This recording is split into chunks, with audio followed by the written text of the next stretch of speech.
बिस्मिल्लाहिर्रहमानिर्रहीम। अस्सलाम वालेकुम। उम्मीद है आप ठीक होंगे, खैरियत से होंगे। तैयब बलोच आपकी खिदमत में फिर से हाजिर है जी। आज की अहम डेवलपमेंट तो ये है कि सिंध हाई कोर्ट ने इस्लामाबाद हाई कोर्ट के जज जस्टिस तारिक जहांगीरी की जेली डिग्री के मामले पर जो है वो कराची यूनिवर्सिटी को मज़ीद इक़दामात करने से रोक दिया है। सिंडिकेट का जो फ़ैसला था जिसमें उसकी तारिक जहांगीरी की डिग्री को मनसूख कर दिया गया था, वो फ़ैसला भी उन्होंने मुअत्तल कर दिया है। अब ऐसा हो क्या गया, क्या सिंध हाई कोर्ट का इख्तियार भी था? तो बहुत सारी चीज़ें अब जन्म ले रही हैं, बहुत सारे सवालात जो हैं वो उठ रहे हैं कि ऐसा सिंध हाई कोर्ट ने क्यों किया। हम यहाँ पे रोना रो रहे थे इस्लामाबाद हाई कोर्ट में जो जुडिशियल कू है, इस्लामाबाद हाई कोर्ट में जो इमरान प्रोजेक्ट के जजेस बैठे हैं, जो फैज़ नेटवर्क के इन्फ्लुएंस के ज़ेर असर थे, या सुप्रीम कोर्ट के अंदर जो फैज़ नेटवर्क की कारस्तानियाँ थी, जो इमरान प्रोजेक्ट के तहत जजेस जो है वो मावराए आइन फ़ैसले कर रहे थे, या लाहौर हाई कोर्ट के मैटर्स हम आपको बताते थे। अब सिंध हाई कोर्ट ने भी अपनी असलियत दिखा दी है। सिंध हाई कोर्ट में भी बैठे चंद जजेस ने खुद को साबित कर दिया है कि वो भी इमरान प्रोजेक्ट के हामी हैं, वो भी फैज़ नेटवर्क के ज़ेरे असर हैं, वो भी आइन और कानून के ख़िलाफ़ किसी हद तक भी जा सकते हैं। लेकिन मैं आपको एक पर्सनल बात बताता हूँ कि मेरा जो सिंध हाई कोर्ट के साथ इंटरेक्शन है वो कोई ज़्यादा अच्छा नहीं है। बात यह है कि मैं आपको पर्सनली, यानी कि ये जस्टिस जहांगीरी वाले मामले पे अब आपको एक जज ही की डिग्री ही जेली है, चे जाया कि उसकी साफ़ और शफाफ तहकीकात हों, चे जाया कि हक़ाइक़ अवाम के सामने आएँ, चे जाया कि जो है वो इंसाफ हो ताकि अवाम का अदलिया पर एतमाद बहाल हो, कायम हो। लेकिन उन्होंने क्या करना है, उन्होंने ना ही आइन को मान रहे हैं, ना ही कानून को मान रहे हैं, बल्कि जो है वो अपने एक जज की जो है तहफ़्फ़ुज़ के लिए वो किसी हद तक भी जा सकते हैं। जस्टिस जहांगीरी का ताल्लुक़ ठीक है कराची से है, सिंध से ज़रूर है, लेकिन वो तो इस्लामाबाद हाई कोर्ट के जज है ना। तो जो कुछ इन्होंने किया, अब मैं आपको एक पर्सनल मैटर बताता हूँ कि ज़ाती तौर के ऊपर ये जो जस्टिस तारिक जहांगीरी के साथ सिंध हाई कोर्ट ने किया है कराची यूनिवर्सिटी की डिग्री के से मुतल्लिक, ये सारे मामलात अब आपके सामने हैं। मैं आपको बताता हूँ कि मैं हैदराबाद की मॉडल क्रिमिनल कोर्ट में एक केस को पर्सनली एक मर्डर ट्रायल को जो है वो मैं मॉनिटर कर रहा हूँ। अच्छा, मैं उस मुअज़्ज़ज़ जज के उस ट्रायल की प्रोसीडिंग्स को जब मैं देख रहा हूँ तो मैं इस नतीजे पे पहुँचा हूँ कि सिंध की जो जुडिशरी है, चाहे वो अदलिया आलिया है, चाहे वो जो है वो लोअर कोर्ट्स हैं, उसका तो बस वो तो गए ही गुजरे हैं, ना पूछें। खुदा की कसम सिंध में या सिंध की जुडिशरी का हाल बहुत ही पतला है, गई गुजरी है यार। मैं खुदा की कसम कि मैं अगर आपको बताऊं कि हकीकत जो है वो यहाँ तक मैंने नोट की है कि एक मर्डर ट्रायल को में जो चश्मदीद गवाह है, जो विटनेस है उस मर्डर केस का, उसको मैंने जज को ब्लैकमेल करते देखा। जज ब्लैकमेल कर रहा है उसको, ठीक है। अब वो जो विटनेस है वो कहीं पे अपनी जान बचा के जो है वो कहीं पे रह रहा है, बड़ी मुश्किल से वो ट्रायल के लिए ई कोर्ट इस्लामाबाद पहुंचता है।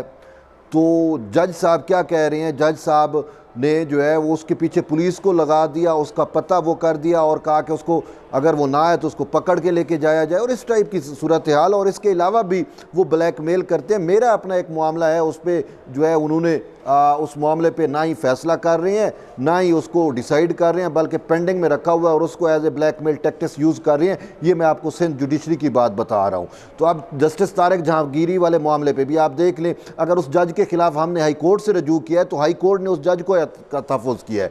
बेआईन ही जिस तरीके से अब ये जस्टिस तारिक जहांगीरी वाले मामले पे आपने देखा कि उन्होंने किस तरीके से अपने ही जज का तहफ़्फ़ुज़ किया। वो कहते हैं ना भैंसों की, बहरहाल वो मिसाल आप समझ गए होंगे, यही कुछ हो रहा है हमारी जुडिशरी के अंदर।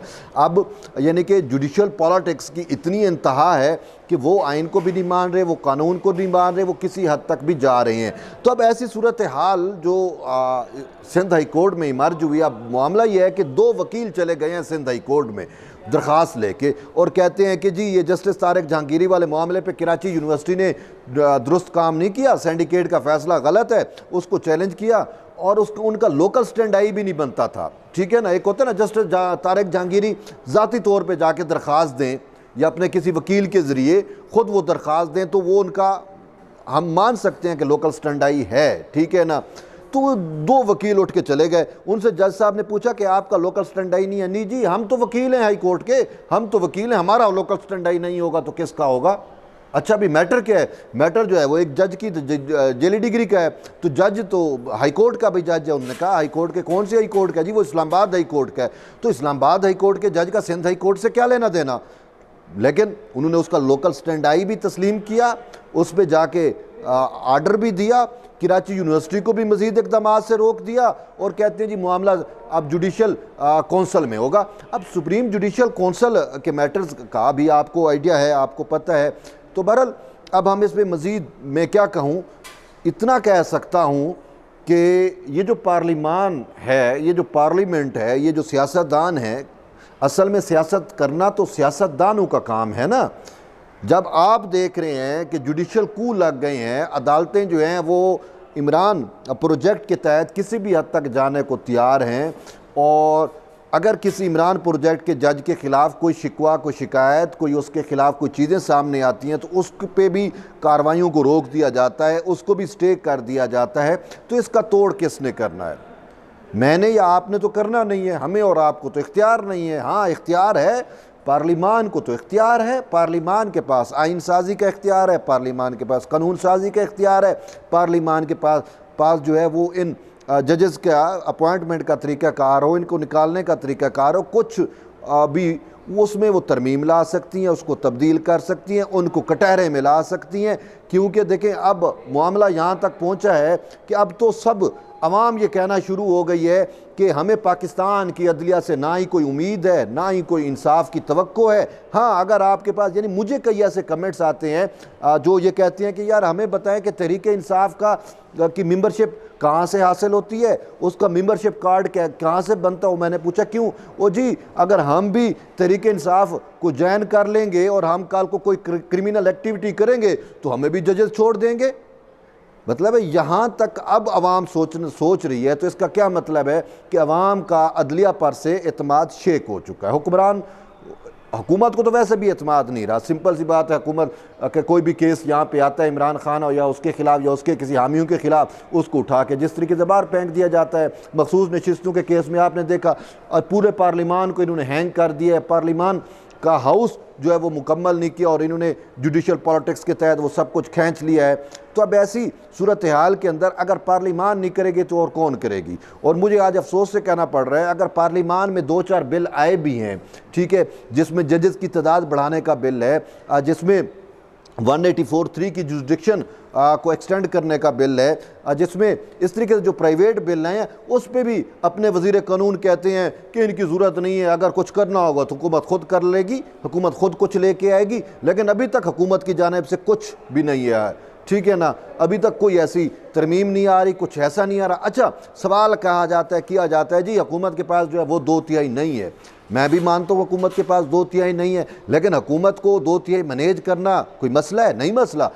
कल मौलाना फजल रहमान ने कह दिया कि भाई अब ये फॉर्म 45 की हुकूमत हो या फॉर्म 47 की हुकूमत हो, अब तो ये हुकूमत बन गई है और इसी हुकूमत ने ही चलना है। यानी मौलाना फजल रहमान की इस बात से हम ये एग्री कर रहे हैं कि मौलाना फजल रहमान वो शहबाज शरीफ और जरदारी ने जो उनसे बातें की थी वो उसके मुताबिक जो है उन्होंने हुकूमत का साथ देने का इंदिया दी है। ये और मतलब इससे बड़ी बात क्या होगी? वो कह रहे हैं कि फॉर्म 47 हो या फॉर्म 45 हो, बात है कि अब यही हुकूमत और इसी ने ही चलना है, बात ही ख़त्म।